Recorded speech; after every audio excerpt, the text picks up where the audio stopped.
এই মুহূর্তে যারা ফরেক্স মার্কেটে ট্রেড করতে বসছেন, কিন্তু কোন কারেন্সি পেয়ারে কিভাবে ট্রেড করবেন, বাই করবেন না সেল করবেন, টেকনিক্যাল অ্যানালাইসিস করছেন, আসুন সবাই একসাথে মিলে অ্যানালাইসিস করে দেখি যেন নির্ভুল এবং সঠিক অ্যানালাইসিস আমরা করতে পারি। ট্রেডিং ভিউ চার্টে আমি সবসময় অ্যানালাইসিস করে থাকি, ডেইলি টাইম ফ্রেম। আসুন দেখি জিবিপিউএসডি কারেন্সি পেয়ারে ট্রেড করার কোনো সুযোগ সম্ভাবনা আছে কিনা।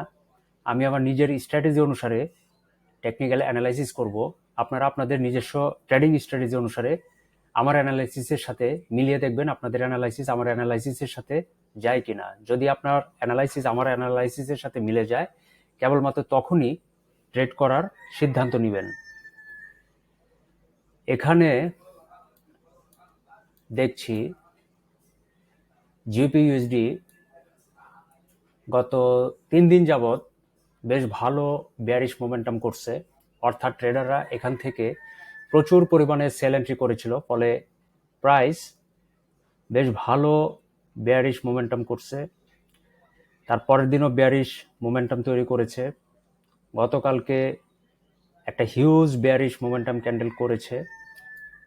এখানে একটি সাপোর্ট জোন আছে, এই যে সাপোর্ট জোনটি, এই সাপোর্ট জোনে আসার আগেই গতকালকে ক্যান্ডেল ক্লোজ হয়েছিল, ফলে আজকে সারাদিন ব্যাপী ট্রেডাররা এখান থেকে কিছু বাই এন্ট্রি করাতে আজকের ক্যান্ডেলটিতে কিছু বুলিশ মোমেন্টাম দেখছি।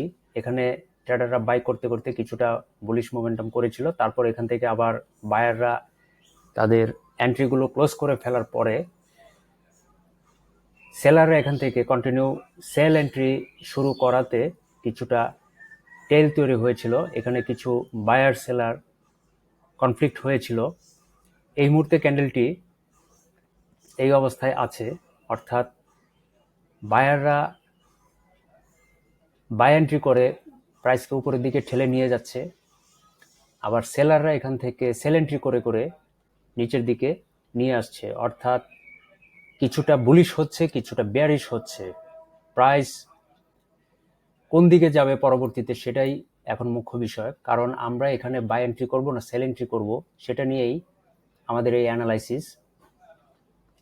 যেহেতু পূর্বের 3টি ক্যান্ডেলই বেয়ারিশ হয়েছিল এবং আজকের ক্যান্ডেলটি একটা ইনডিসিশন অবস্থায় আছে, প্রাইস পরবর্তীতে কোন দিকে যাবে ট্রেডাররা সিদ্ধান্ত নিতে পারছে না, ফলে বায়াররা এবং সেলাররা কনফ্লিক্ট করছে, বাই এন্ট্রি হচ্ছে সেল এন্ট্রি হচ্ছে। যেহেতু এখানে একটি সাপোর্ট জোন আছে, এই সাপোর্ট জোনটি ব্রেকডাউন হলে প্রাইস নিশ্চিত নিচের যে সাপোর্ট জোন আছে সেখানে চলে আসবে। কিন্তু প্রশ্ন হলো এই সাপোর্ট জোনটি ব্রেকডাউন করবে কিনা।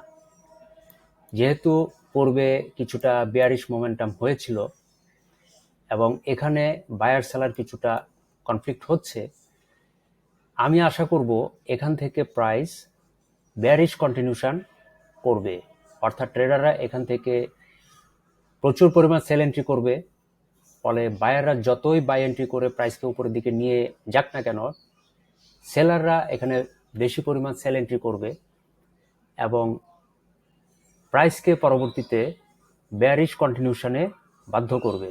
এটা সম্পূর্ণ আমার ব্যক্তিগত ধারণা, কিন্তু বাস্তবে দেখতে হবে আসলে কি ঘটে। আমি এটা আশা করছি এখান থেকে ট্রেডাররা সেল এন্ট্রি করবে এবং নতুন করে আরও একটি বেয়ারিশ কন্টিনিউশন দেখতে পাবো। সে পর্যন্ত অপেক্ষায় থাকতে হবে। আমি আমার সেল টার্গেটটি এখানে দিয়ে রাখলাম, দেখা যাক পরবর্তীতে কি হয়। আপনারাও দেখতে থাকুন আর অপেক্ষা করতে থাকুন। ধন্যবাদ।